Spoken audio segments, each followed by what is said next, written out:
কলকাতা প্রাণকেন্দ্র ধর্মতলা একটি পানশালায় আগুন, দোকান থেকে কালো ধোঁয়া বের হতে দেখে আতঙ্কিত হয়ে পড়েন এলাকার মানুষ। এলাকায় পরপর রয়েছে দোকান রেস্তোরাঁ, ফলে আগুন ছড়িয়ে পড়া আশঙ্কায় রাস্তায় নেমে পড়েন ব্যবসায়ীরা। খবর পেয়ে ঘটনাস্থলে চলে যায় দমকল ইঞ্জিন।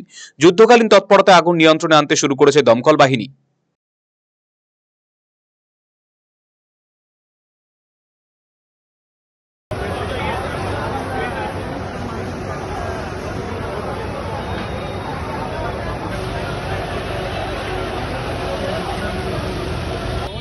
সিনেমার মতন হাম হয়ে গেল তো।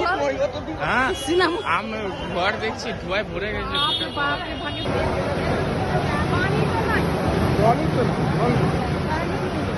একটা দিনে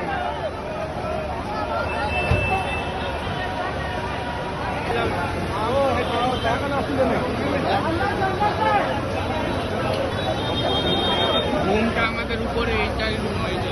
হ্যাঁ ওটা তো বলছি না না না রুমটা আমাদের উপরে এইটাই রুম হয়েছে। হ্যাঁ ওটা তো বলছি না না না আপনাদের একটা দিনে